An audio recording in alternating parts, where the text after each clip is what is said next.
Hello বন্ধুরা, আসসালামু আলাইকুম। Welcome to my channel. আজকে আবারও চলে এসেছি নতুন একটি রেসিপি দিয়ে।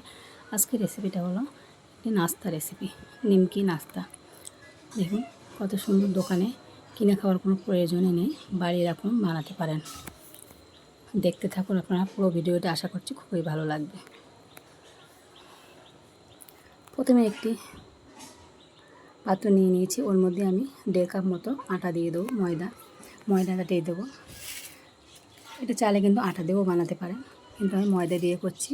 ময়দা দিয়ে করলে বেশি টেস্ট আর মুচমুচে আর খাস্তা হয়, ওই জন্য ময়দা দিয়ে করা হচ্ছে।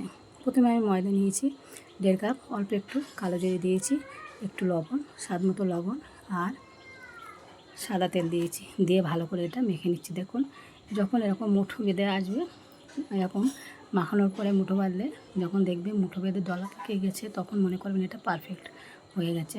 তারপরে আমি অল্প অল্প করে পানি দিয়ে কিন্তু আমি ডোটা মাখিয়ে নিয়েছি। মাখিয়ে নিয়ে এটা আমি সাইডে রেখে দিচ্ছি। তারপরে আরেকটি ব্যাটার তৈরি করে নিচ্ছি।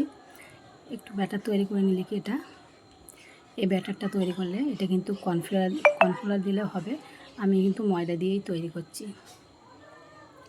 অল্প একটু সাদা তেল দিয়ে আমি ময়দা দিয়ে ব্যাটারটা, তো অল্প 2 চামচের মতো ময়দা নিয়েছি, দিয়ে ব্যাটারটা আমি তৈরি করে নিচ্ছি।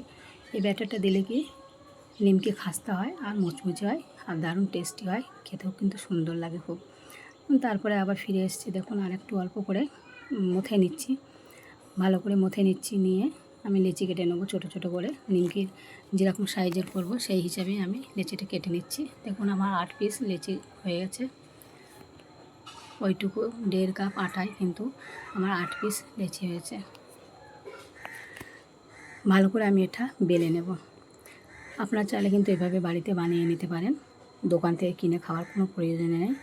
দোকান থেকে এমনিতেও খেলে কিন্তু অনেক সময় দেখা যাচ্ছে অনেক দিনকার তেল রেখে দেয়, ওইভাবে ভাজলে এটা কিন্তু গন্ধ বার হয়। কিন্তু বাড়িতে টাটকা এরকম ভেজে খেলে কিন্তু খুবই সুস্বাদু হয়,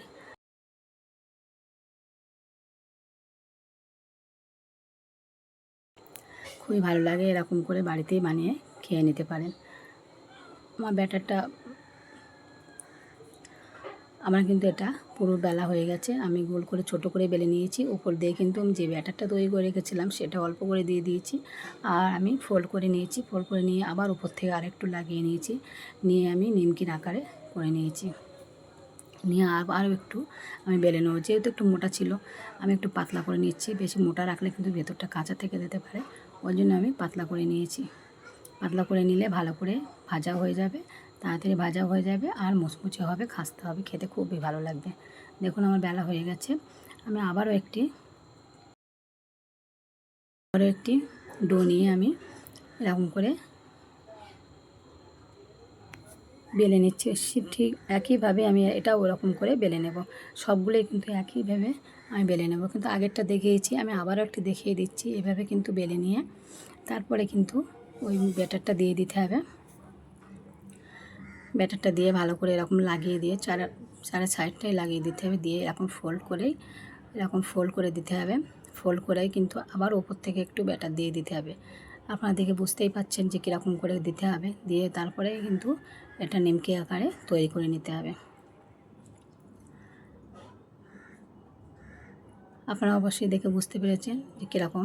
দোকানে কিন্তু ঠিক এভাবেই বানানো হয়, দোকান থেকে বাড়িতে বানালে কিন্তু খুবই সুন্দর হয়। দেখুন এটা হয়ে গেছে, পুরোপুরি হয়ে গেছে। আমি এভাবে সবকটাই এরকম করেই আমি বেলে নেব। একটি কাঁটা চামচের সাহায্যে একটু একটু আমি ফুটিয়ে নিচ্ছি, কেননা যে এটা না হলে এটা হাওয়া বার করে দেওয়া হচ্ছে, না হলে এটা ভালো করে ফুলে গেলে কিন্তু এটা ছাড়িয়ে যাবে ভাঁজটা। ওই জন্য এটা যাতে না ফুলে, সেই জন্য একটা ক্রিস্পি টাইপের হয়, ওই জন্য কিন্তু চামচ দিয়ে এটা কুচিয়ে দেওয়া হয়েছে। তারপরে আমি চলে এসেছি, পরিমাণ মতো তেল দিয়ে দিই। যেহেতু এটা শাঁখা তেলে ভাজতে হবে, ওই জন্য পরিমাণ মতো তেল দিয়ে দিয়েছি। দিয়ে এটা কিন্তু তেলটা পুরোপুরি গরম হলে হবে না, হালকা গরম হবে যখন, তখনই দিতে হবে। পুরো গরম হলে, হিট হয়ে গেলে কিন্তু এটা নিমকিটা দিলেই তাড়াতাড়ি পুড়ে যাবে, কিন্তু ভেতর থেকে কাঁচা রয়ে যাবে। ওই জন্য তেল যখন অল্প গরম হবে তখনই দিয়ে দিতে হবে। একদম লো টু মিডিয়াম ফ্লেমে এটা ভাজতে হবে। হাই ফ্লেমে দিলে কিন্তু তাড়াতাড়ি এটা পুড়ে যাবে, ওই জন্য লো টু মিডিয়াম ফ্লেমে দিলে কিন্তু ভালো করে ভাজাও হয়ে যাবে, ভেতরটাও ক্রিস্পি হবে, ভেতরটাও কিন্তু পুরো কাঁচা থাকবে না, ক্রিস্পি হবে, বাইরেটাও সেরকম ক্রিস্পি হবে। আমার পুরোপুরি নাস্তা রেডি খাওয়ার জন্য। দেখুন দেখতেই পাচ্ছে, দেখতে যেরকম সুন্দর লাগছে, খেতেও কিন্তু দারুণ সুন্দর হয়েছিল। আপনারা অবশ্যই ট্রাই করে দেখবেন। ভিডিওটি আপনারা পুরোপুরি দেখছেন, আশা করছি খুবই ভালো লাগবে। যে যেখান থেকে দেখছেন না কেন অবশ্যই লাইক, কমেন্ট, শেয়ার, সাবস্ক্রাইব অবশ্যই করবেন, শেয়ার করে দেবেন। আর দেখুন এখন গরম ছিল বলে একটু নরম লাগছে, কিন্তু ঠান্ডা হয়ে গেলে কিন্তু এটা পুরো মুচমুচে হয়ে যাবে আর পুরো খাস্তা হয়ে যাবে। আমার ভিডিওটি এই পর্যন্তই থাকলো, আবারও ফিরে আসবো নেক্সট ভিডিওতে। আল্লাহ হাফেজ।